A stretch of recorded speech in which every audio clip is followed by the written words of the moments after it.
नमस्कार, मैं हूं सुधीर चौधरी। डीएनए में आपका स्वागत है। आज हम आपको कांग्रेस के प्लान AK-14 के बारे में बताएंगे। कांग्रेस के राजनीतिक वॉर रूम में AK-14 का आविष्कार हुआ है। AK यानी अरविंद केजरीवाल और 14 यानी 2014। ये कांग्रेस का वो हथियार है जिससे वो बीजेपी और नरेंद्र मोदी को घायल करना चाहती है। 2014 के लोकसभा चुनाव के बाद जो समीकरण देश की राजनीति में बनने वाले हैं, उनके बारे में हम आपको आज ही बताएंगे। यहाँ बड़ा सवाल ये है कि राहुल गांधी के प्लान AK-14 से क्या नरेंद्र मोदी की ताकत कम हो जाएगी? यही आज का सबसे जरूरी डीएनए टेस्ट है। इसके अलावा बात करेंगे जयंती टैक्स की। जी हाँ, इनकम टैक्स, सर्विस टैक्स के बाद जयंती टैक्स के बारे में देश की राजनीति में काफी चर्चा हो रही है। हम आपको बताएंगे जयंती टैक्स का मतलब क्या है और पूर्व पर्यावरण मंत्री जयंती नटराजन का इस टैक्स से क्या रिश्ता है। इसके बाद आपको मिलवाएंगे उस इंसान से जो 16 नंबर का जूता पहनता है और एक बार में 40 अंडे और 40 रोटियां खाता है, जिसे देखकर आप सब हैरान रह जाएंगे। लेकिन सबसे पहले देखते हैं देश की बड़ी खबरें नॉनस्टॉप न्यूज में। धन्यवाद सुधीर। दिन की बड़ी खबरों का विश्लेषण शुरू करने के पहले आइए आपको फटाफट अंदाज में दिखा देते हैं आज की हेडलाइंस क्या रही।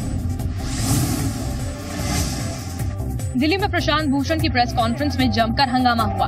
हंगामा किया था हिंदू रक्षा सेना ने। ये कश्मीर पर प्रशांत भूषण के बयान से नाराज थे।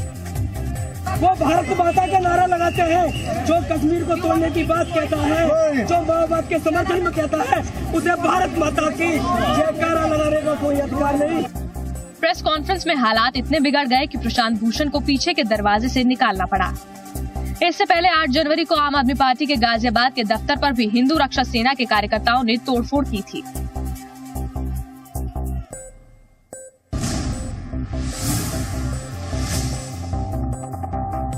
दिल्ली में अब जनता दरबार नहीं लगेगा। सीएम अरविंद केजरीवाल ने खुद ये ऐलान किया है। अब लोगों की शिकायतें ऑनलाइन सुनी जाएंगी और इसके लिए हेल्पलाइन और कॉल सेंटर बनाए जाएंगे। दिल्ली के सीएम केजरीवाल अब हफ्ते में सिर्फ एक बार ही जनता से मिलेंगे, लेकिन वो भी शिकायतें सुनने के लिए नहीं। भी उस दिन बहुत ज्यादा भीड़ हो गई थी, तो आज सुबह मीटिंग हुई है और इसमें लोग सिस्टम ये बना रहे हैं कि लोग ऑनलाइन अपनी ग्रीवेंसेस दे सकेंगे। एक दरबार से ही घबराकर फैसला बदलने वाले केजरीवाल पर अब बीजेपी हमलावर है। शासन चलाना एक गंभीर विषय है। दिखावे से शासन नहीं होता, ईमानदारी से काम करें। इससे पहले शनिवार को अरविंद केजरीवाल के जनता दरबार में खूब हंगामा हुआ था और केजरीवाल दरबार छोड़कर भाग गए थे।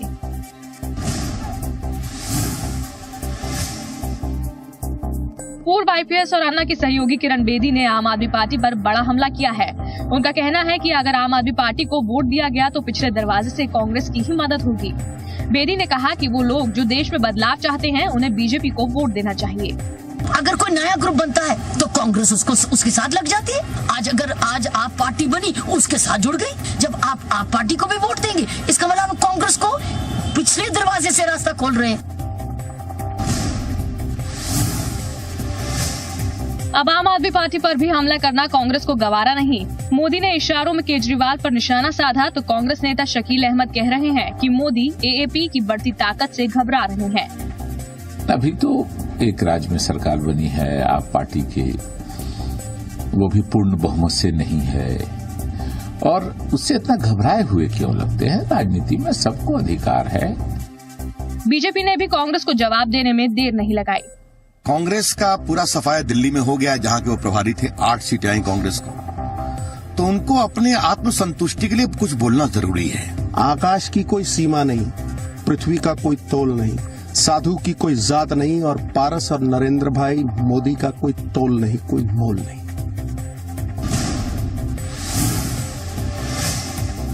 मोदी के जयंती टैक्स वाले बयान पर सियासी खलबली मच गई है। कांग्रेस इस बयान पर तिलमिलाई हुई है और बीजेपी इसके बचाव में दलीलें दे रही है।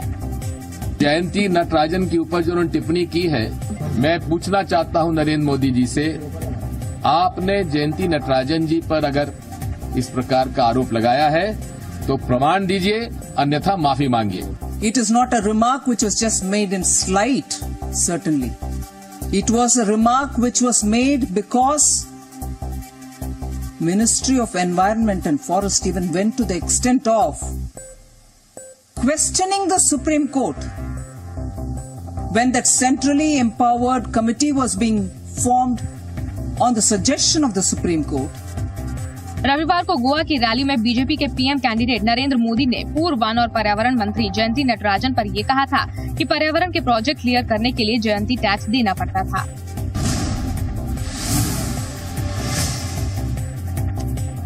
2014 चुनावों को देखते हुए कांग्रेस संगठन में बड़ा फेरबदल हुआ है। राहुल ने एक बार फिर युवा टीम पर जिम्मेदारी सौंपी है। सचिन पायलट को अब राजस्थान कांग्रेस का अध्यक्ष बनाया गया है। अरुण यादव को मध्य प्रदेश कांग्रेस की कमान सौंपी गई है। प्रियंका गांधी वाड्रा सिर्फ रायबरेली और अमेठी में ही प्रचार करेंगी, लेकिन सोनिया गांधी और राहुल गांधी के देश भर की सभाओं को लेकर वो रणनीति बनाने में शामिल रहेंगी।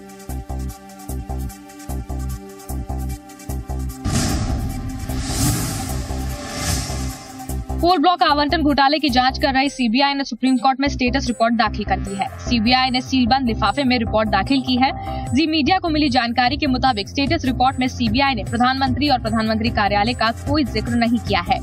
इसके अलावा सीबीआई ने कहा है कि इस मामले में दायर 6 एफआईआर की जांच अंतिम दौर में है। 60 कोल ब्लॉक्स को क्लीन चिट भी दी गई है। सीबीआई कुल 195 कोल ब्लॉक्स आवंटन की जाँच कर रही है। अभी तक सीबीआई ने घोटाले से जुड़ी कुल 16 एफआईआर दायर की है।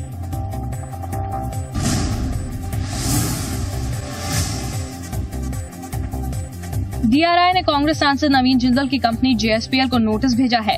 डीआरआई मुंबई ने अपनी शुरुआती जांच के बाद पाया कि जेएसपीएल ने नवंबर 2008 में कैलिफोर्निया की जे एविएशन से जो विमान 244 करोड़ रुपए में खरीदा, उसमें 55 करोड़ रुपए की ड्यूटी चोरी की है।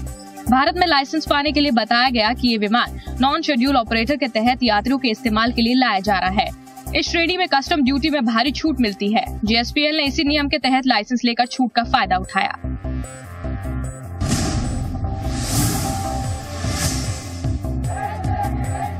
मुंबई में बिजली के दाम घटाने को लेकर कांग्रेसी नेताओं ने जोरदार प्रदर्शन किया। प्रदर्शन की कमान कांग्रेसी सांसद संजय निरुपम और प्रिया दत्त के हाथ में थी। निरुपम की मांग है कि हर महीने 500 यूनिट से कम बिजली खर्च करने वालों के लिए कीमतें आधी की जाएं। इसलिए कल मैंने चिट्ठी भेजी कि जब तक आप अनिल अंबानी बीजेपी ने इसे वोट के लिए कांग्रेस का दिखावा बताया है। कांग्रेस पार्टी इस तरह का दिखावा करती रहती है। उनकी सरकार है, करे अपना काम जो करना है। शिवसेना का कहना है कि वो 2.5 साल से बिजली के दाम कम करने की मांग कर रहे हैं। परसों के दिन तो शिवसेना ने मोर्चा निकाला था और शिवसेना की ये मांग आज की नहीं है।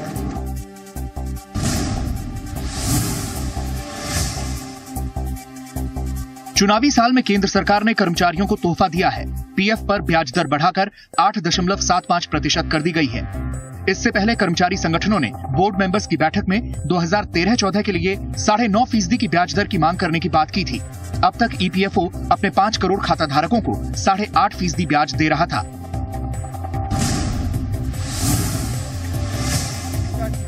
दिल्ली में सालाना प्रेस कॉन्फ्रेंस में सेना प्रमुख जनरल विक्रम सिंह ने जम्मू कश्मीर में सेना की मौजूदगी को जरूरी बताया है। विक्रम सिंह ने कहा है कि सेना हटाने के फैसले से फायदा आतंकवादियों और देश की दुश्मन ताकतों को ही होगा। मिलिट्री के नजरिए से जो हालात इस वक्त वादी में हैं, ये हमारी रियासत है, हमारी स्टेट है जम्मू और कश्मीर, इसमें किसी को कोई शक नहीं होना चाहिए। उसके अंदर जो फौज है अपना काम अपना टास्क अदा कर रही है। हालांकि पाकिस्तान की तरफ से घुसपैठ की कोशिश जारी है। पुंछ की कृष्णा घाटी में साल 2014 की पहली घुसपैठ की कोशिश हुई, जिसे नाकाम कर दिया गया।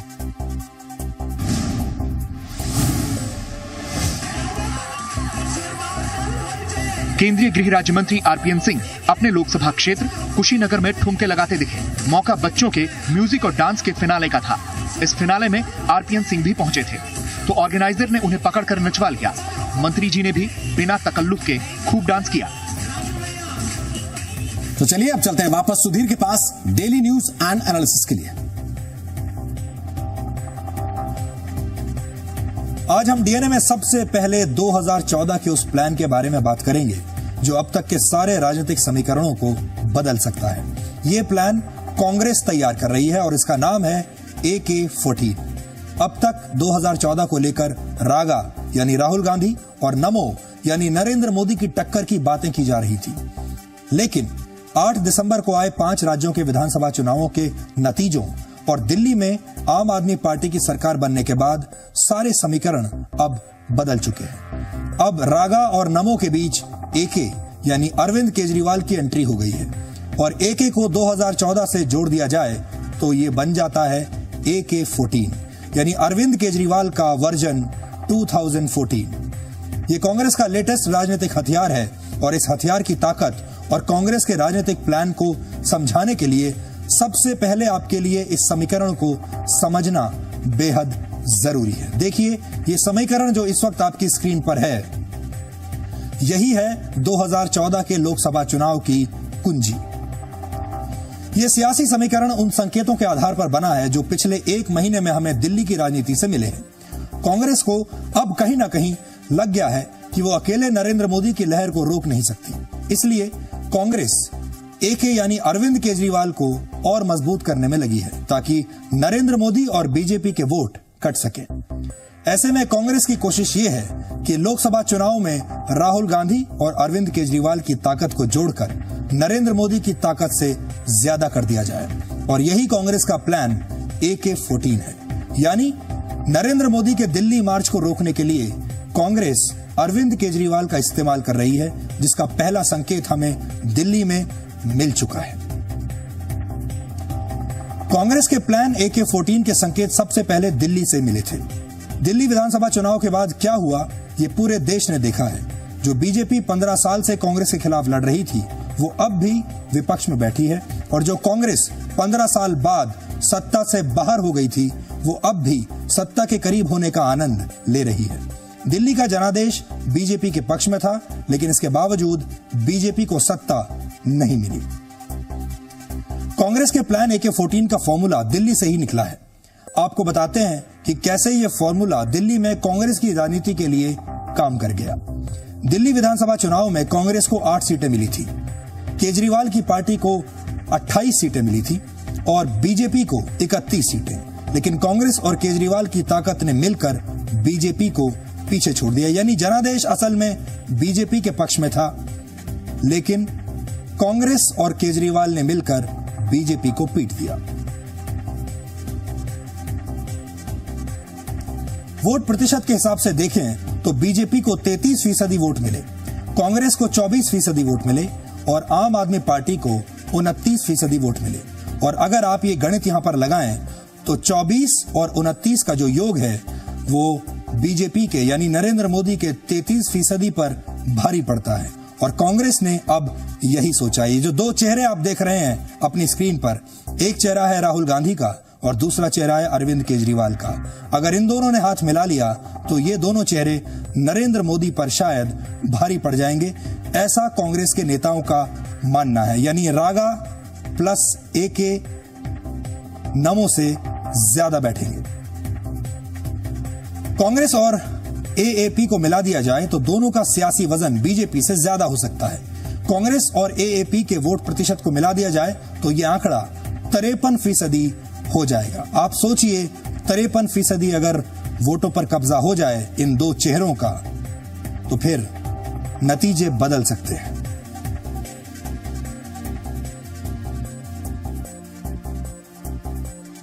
अब कांग्रेस दिल्ली के आधार पर 2014 का प्लान तैयार कर रही है और 2014 में वो नमो यानी नरेंद्र मोदी को AK-14 से घायल करेगी। 2014 के लिए कांग्रेस के एजेंडे को थोड़ा और गहराई से समझने की आज कोशिश करेंगे। तमाम सर्वेक्षणों के मुताबिक देश भर में नरेंद्र मोदी प्रधानमंत्री की दौड़ में नंबर 1 पर है और कांग्रेस का इकलौता एजेंडा इस वक्त नरेंद्र मोदी को रोकना है, जिसके लिए कांग्रेस अरविंद केजरीवाल को आगे करने की रणनीति पर लगातार काम कर रही है।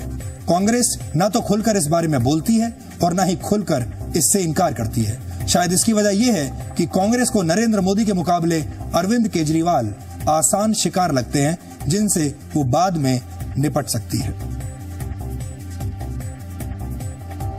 कांग्रेस 2014 के बारे में नहीं बल्कि इस वक्त 2015 या 2016 के बारे में सोच रही है। यानी कांग्रेस का AK-14 प्लान सत्ता का लॉन्ग टर्म फिक्स्ड डिपॉजिट है। कांग्रेस को अब ये एहसास होने लगा है कि इस आम चुनाव में वो या उसकी पार्टी का गठबंधन नरेंद्र मोदी को रोक नहीं पाएंगे और उसे यह भी पता है कि इस बार शायद ही किसी पार्टी या गठबंधन को बहुमत मिल पाए और अगर ऐसा हुआ तो 1 साल में ही मिड टर्म इलेक्शन यानी मध्यावधि चुनावों के लिए देश को तैयार रहना होगा और कांग्रेस अपना प्लान इसी आधार पर तैयार कर रही है। यानी सारी तैयारियां 2015 या 2016 के लिए हो रही हैं, ना कि 2014 के लिए। 2014 में तो कांग्रेस सिर्फ अपने हथियार AK-14 यानी अरविंद केजरीवाल का पूरी तरह से इस्तेमाल करने वाली है, जैसा कि उसने दिल्ली में किया। और आज हम देश के राजनीतिक भविष्य को लेकर बन रहे अहम समीकरणों पर बात कर रहे हैं और इसकी वजह है कई अहम संकेत जो नेताओं के बयानों और ऑफ द रिकॉर्ड बैठकों से मिल रहे हैं। आज किरण बेदी की एक बात आपको ध्यान से सुननी चाहिए, क्योंकि किरण बेदी अरविंद केजरीवाल को काफी अच्छी तरह जानती और समझती हैं। 2014 के संभावित नतीजे से किरण बेदी अब डरने लगी हैं और उन्हें भी कांग्रेस और अरविंद केजरीवाल में कोई फर्क नजर नहीं आ रहा है। अब अगर कोई नया ग्रुप बनता है तो कांग्रेस उसको उसके साथ लग जाती है, कांग्रेस उसको साथ में ले लेती है। आज आप पार्टी बनी, उसके साथ जुड़ गई और उसने उसकी सहायता से आज सरकार बना ली। इसका मतलब अगर आप पार्टी को भी देंगे, जो भ्रष्टाचार के खिलाफ उसने आवाज उठाई, जब आप पार्टी को भी वोट देंगे, इसका मतलब कांग्रेस को पिछले दरवाजे से रास्ता खोल रहे हैं, क्योंकि वो पिछले रास्ते से दरवाजा लेके उन्होंने फिर से सरकार बना ली। इसका मतलब अगर हम आप पार्टी को भी देते हैं तो इसका मतलब कांग्रेस या वो उनकी सहायता करेगी या वो सहायता, क्योंकि ये कर चुकी है एक बारी दिल्ली में। तो किरण बेदी को आपने सुना, वो कह रही हैं कि अब आम आदमी पार्टी को वोट देने का मतलब है कांग्रेस को वोट देना। कांग्रेस के नेता किस तरह आम आदमी पार्टी का सुरक्षा कवच बने हैं, वो भी कांग्रेस के प्लान AK-14 का बड़ा संकेत है। नरेंद्र मोदी ने कल अरविंद केजरीवाल को टीवी पर चमकने वाला चेहरा बताया था। आज कांग्रेस ने इसे लेकर मोदी पर हमला कर दिया। कांग्रेस के प्रवक्ता और दिल्ली के प्रभारी शकील अहमद ने आज सुबह एक ट्वीट किया। उस ट्वीट में शकील अहमद ने लिखा कि मोदी कांग्रेस की आलोचना करें, ये तो समझ में आता है, लेकिन अब उन्होंने आम आदमी पार्टी को भी आलोचना करना शुरू कर दिया है। क्या वो आम आदमी पार्टी के उदय से नर्वस हो गए हैं? यानी कांग्रेस के बड़े बड़े नेता अब केजरीवाल के बहाने मोदी पर निशाना साध रहे हैं। उनकी कोशिश ये है कि 2014 का चुनाव नरेंद्र मोदी बनाम राहुल गांधी न लगे, बल्कि नरेंद्र मोदी बनाम अरविंद केजरीवाल बन जाए। इस ट्वीट के बाद शकील अहमद खुद मीडिया के सामने भी आए। हालांकि कांग्रेस के दूसरे नेता प्लान AK-14 पर साफ साफ कुछ भी बोलने से बच रहे हैं, जबकि एनसीपी इस बात से खुश है कि नरेंद्र मोदी का रथ रोकने के लिए कोई तो सामने आया। भारतीय जनता पार्टी कांग्रेस के मुकाबले में छोटी पार्टी है, तो स्वाभाविक रूप से मैंने यही कहा है कि कांग्रेस के खिलाफ उनका आक्रमण तो स्वाभाविक है। हम बड़ी पार्टी हैं, वो छोटे दल के लोग हैं, हमको आप शिकायत कर सकते हैं हमारी, लेकिन अभी तो एक राज्य में सरकार बनी है, आप पार्टी के वो भी पूर्ण बहुमत से नहीं है, और उससे इतना घबराए हुए क्यों लगते हैं? राजनीति में सबको अधिकार है, अपनी बात कहने का अंतिम फैसला जनता करती है। कांग्रेस अपने आप में सक्षम है, कांग्रेस की नीतियां सक्षम है, कांग्रेस का आज तक का जो भी उन्होंने कांग्रेस ने इस देश के लिए किया है वो लोगों के सामने है। इसमें जनता के सहारे की जरूरत है, किसी व्यक्ति के सहारे की नहीं। समझ में नहीं आता कि ये लोग किस आधार पे इस प्रकार की थ्योरीज बनाते हैं, क्योंकि आम आदमी पार्टी ने अगर सबसे ज्यादा नुकसान कहीं किसी पार्टी का किया है दिल्ली में तो कांग्रेस का किया है। कांग्रेस के वोट सबसे ज्यादा कम हुए हैं। लेकिन देश में आप नरेंद्र मोदी का नुकसान कराना चाहते हैं। किसका? हमें अपने चुनाव लड़कर अपना फायदा कराने की चिंता है। किसको नुकसान फायदा हो रहा है वो हमको उसकी चिंता करने की जरूरत नहीं है। ये बात तो सही है कि केजरीवाल जी भले ही हमारी विचारधारा उनसे नहीं मिलती है, लेकिन केजरीवाल जी ने कम से कम भारतीय जनता पार्टी को जो नरेंद्र मोदी जी का जो बेलगाम रथ चल रहा था उसको रोकने का तो काम उन्होंने जरूर किया है। तो कांग्रेस के प्लान AK-14 ने बीजेपी को कंफ्यूज कर दिया है। बीजेपी अब तक कांग्रेस से निपटने की रणनीति में लगी थी, लेकिन अब उसे अरविंद केजरीवाल से भी निपटना है। विपक्ष की कांग्रेस के प्लान AK-14 पर क्या प्रतिक्रिया है, ये भी हम आपको दिखाते हैं। देखिए, उनके ट्वीट से एक बात तो बहुत साफ है कि कांग्रेस का हाथ आपके साथ। जो बात की कहा जा रहा था कि जो ये नई पार्टी है वो कांग्रेस पार्टी की प्रॉक्सी पार्टनर है, उससे कांग्रेस पार्टी के लोगों के इस तरह के बयान या इस तरह के ट्वीट उसको और पुख्ता करते हैं। शकील अहमद जी की अथॉरिटी नहीं है बात करने की, और जो घबराहट कांग्रेस की है कि वो अपने नए अवतरण और नए रूप में लोगों के आगे आपके रूप में पेश कर रहे हैं, वो हम दिल्ली में देख चुके हैं। आम आदमी पार्टी और कांग्रेस एक ही थैली के चट्टे बट्टे पूरी दुनिया देख रही है। मुझे नहीं लगता है कि शकील अहमद साहब की बात में कोई दम है। मीडिया में तो आज भी मोदी जी का ही जलवा है कि आम आदमी पार्टी ये तो हवा का झोंका है। आप देखिए अगले चुनाव में क्या होता है। नरेंद्र मोदी, भारतीय जनता पार्टी, एनडीए, शिवसेना का ही जलवा रहेगा। नरेंद्र मोदी देश की आम जनता की भरोसा की केंद्र बन चुके हैं। किसी को भी सामने लाए, कोई भी छद में लड़ाई कांग्रेस पार्टी लड़े, उनको पराजय होना ही है। उनके साथ जो नई नई गठबंधन जिन लोगों की हुई है, उनको भी सबक सिखाया जाएगा। बीजेपी के नेता कैमरे के सामने भले ही बड़ी बहादुरी के साथ AK-14 का सामना कर रहे हैं और ये कह रहे हैं कि AK-14 नाम का हथियार उन पर नहीं चलेगा, लेकिन असल में सच्चाई ये है कि बीजेपी भी AK-14 से फिलहाल डरी हुई है। यहाँ पिछले लोकसभा चुनाव में कांग्रेस और बीजेपी के वोट प्रतिशत को भी देखना जरूरी है। आप इन आंकड़ों पर नजर डालिए तो आपको समझ में आएगा कि कांग्रेस के जो धुरंधर नेता हैं उन्होंने कितनी दूर की कौड़ी चली है।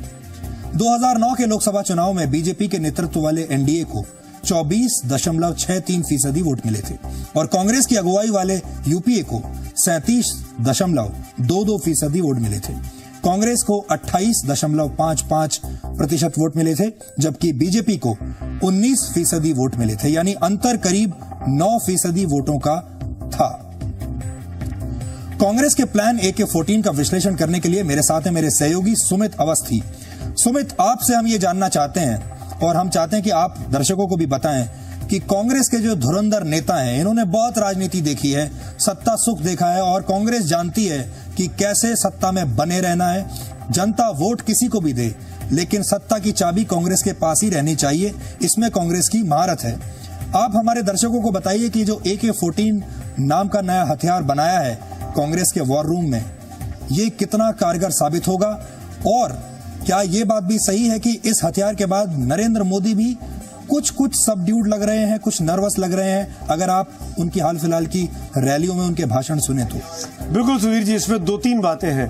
पहली बात, जिस तरीके से नरेंद्र मोदी ने कल आम आदमी पार्टी पर हमला किया अपनी गोवा की रैली में, वो साफ तौर पर नाम नहीं लेते अरविंद केजरीवाल का, लेकिन वो कहीं ना कहीं इशारा करते हैं। कल उनके निशाने पर प्रधानमंत्री या सोनिया गांधी या राहुल गांधी नहीं थे, कल अरविंद केजरीवाल थे। इसी तरीके से अगर आपको याद हो, हैदराबाद में जो संघ की बैठक हुई थी, वहां पर बाकायदा बीजेपी के नेताओं को बताया गया था कि आम आदमी पार्टी का जो प्रभुत्व बढ़ता जा रहा है, उसकी जो एक्सेप्टेबिलिटी बढ़ती जा रही है देश भर में, उससे सचेत रहने की जरूरत है, अवेयर रहने की जरूरत है। बीजेपी एक ऐसी पार्टी है जो शहरों में ज्यादा केंद्रित है, गांवों में उसकी पकड़ इतनी नहीं मानी जाती है। और आम आदमी पार्टी का वोट बैंक जो बन रहा है, क्योंकि ये नई पार्टी है, ये भी शहरों की पार्टी। आप देखिए जो लोग हाल फिलहाल में जुड़े हैं, सब बड़े बड़े नाम हैं जो बड़े बड़े शहरों में रहते हैं, चाहे वो कैप्टन गोपीचंद हो, चाहे वो आशुतोष हो, चाहे वो मल्लिका साराभाई हो, चाहे वो मीरा सान्याल हो। तो ऐसे लोग पार्टी के साथ जुड़ रहे हैं जिनकी शहरों में पकड़ है, जो शहरों में पहचाने जाते हैं। यही बीजेपी का वोट बैंक है। और अगर आम आदमी पार्टी इन शहरों में अच्छा करती है तो जाहिर तौर पर बीजेपी के वोट बैंक में सेंध लगाएगी। बीजेपी के लिए सबसे बड़ी चिंता की बात, और इन सबके बीच सबसे खास बात इसमें यह है कि कांग्रेस किसी भी तरीके से सत्ता को हाथ से निकलने देना नहीं चाहेगी। वो नहीं चाहेगी कि बीजेपी की सरकार बने, भले ही एक हंग पार्लियामेंट बनती है, उस परिस्थिति में कांग्रेस के लिए दोबारा लौट के आना मुश्किल हो जाएगा। कांग्रेस चाहेगी, जैसा कि दिल्ली में फॉर्मूला हुआ है, कि वो अपने समर्थन वाली सरकार बनाए और जब चाहे अपनी सहूलियत के मुताबिक समर्थन विड्रॉ करे और नए चुनाव कराए जाए। इसीलिए उसको लगता है कि जो फॉर्मूला दिल्ली में अपनाया गया वो केंद्र में अपनाया जा सकता है। और उसकी बड़ी वजह यह है कि अरविंद केजरीवाल किसी एक खास राज्य से नहीं आते हैं। जैसे मुलायम सिंह यादव सिर्फ यूपी तक केंद्रित है, ममता बनर्जी सिर्फ वेस्ट बंगाल तक केंद्रित है, जयललिता सिर्फ तमिलनाडु तक केंद्रित है। एक अरविंद केजरीवाल एक ऐसा शख्स बनकर उभरा है जिसकी हर राज्य में एक्सेप्टेबिलिटी हो सकती है। तो अगर अरविंद केजरीवाल 25 से 30 सीटें भी जीत लेती है आम आदमी पार्टी, तो कांग्रेस उसके पीछे खड़े होकर वो सरकार बनाने का प्लान कर सकती है। यही है कांग्रेस का AK-14 प्लान। सुमित, एक और बड़ा सवाल जो हमारे दर्शकों के मन में भी इस वक्त आ रहा होगा, क्या अरविंद केजरीवाल ये बात जानते हैं कि उनका इस्तेमाल हो रहा है? क्या वो इस्तेमाल होने के लिए तैयार हो गए हैं, या फिर अगर वो जानते हैं तो फिर उन्हें अच्छी तरीके से पता होगा कि उनका इस्तेमाल होना शुरू हो चुका है? देखिए, अरविंद को इस बात का एहसास है, बिल्कुल शुरू से है, कि कांग्रेस का जो अतीत रहा है, कांग्रेस ने जितनी बार भी बाहर से सरकारों को समर्थन दिया है, किसी ने भी 5 साल का कार्यकाल पूरा नहीं किया। तो ये बात बिल्कुल सही है सुधीर कि कांग्रेस की चाल जो भी होगी उससे अरविंद केजरीवाल अच्छी तरीके से वाकिफ है। लेकिन अरविंद उन लोगों में से हैं जो इस बात को मानकर चलते हैं कि अगर कांग्रेस समर्थन विड्रॉ भी कर ले, जितने दिन भी कांग्रेस समर्थन देती है उतने दिन में अगर हम रद्दोबदल कर सके, उतने दिन में अगर हम चेंजेस कर सके सिस्टम को बदलने के, जो जिसकी वो लड़ाई लड़ रहे हैं, ट्रांसपेरेंसी और करप्शन फ्री इंडिया की बात करते हैं, तो शायद कुछ हद तक चीजें सफल होंगी। लेकिन मैं आपको बता दूं, ये काम इतना आसान नहीं है, क्योंकि अरविंद को भी अब परखा जाएगा जब वो राष्ट्रीय नेतृत्व पे जाएंगे कि दिल्ली में जब कॉमनवेल्थ गेम्स घोटाले की रिपोर्ट आई थी शुक्लू कमेटी की, तो शीला दीक्षित के खिलाफ बड़ी बड़ी बातें की थी।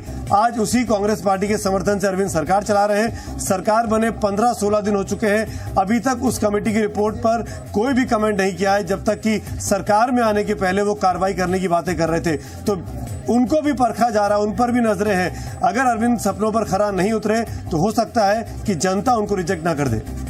जी सुमित, आपका बहुत बहुत शुक्रिया। और बहुत सारे लोग तो पहले ही बोलने लगे हैं कि अरविंद केजरीवाल लगातार यू टर्न करते जा रहे हैं, एक के बाद एक मुद्दे पर यू टर्न लेने लगे हैं। लेकिन अरविंद केजरीवाल के कंधों के ऊपर बहुत बड़ा बोझ है इस वक्त। बहुत उम्मीदें हैं देश को अरविंद केजरीवाल और उनके साथियों से।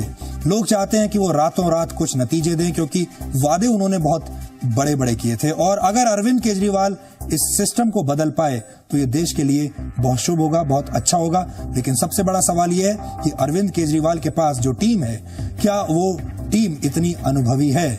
क्या उस टीम ने इससे पहले कभी कोई मैच खेला है, या कि सारे के सारे जो उनकी टीम में लोग हैं वो तमाम लोग ट्रेनी पायलट्स हैं? एक और बात आज हम यहाँ पर आपको बताना चाहेंगे। आपने क्रिकेट में टेस्ट मैच से उसको 50 ओवर के मैच तक देखा, और 50 ओवरों का वनडे मैच अब 2020 तक आ गया है।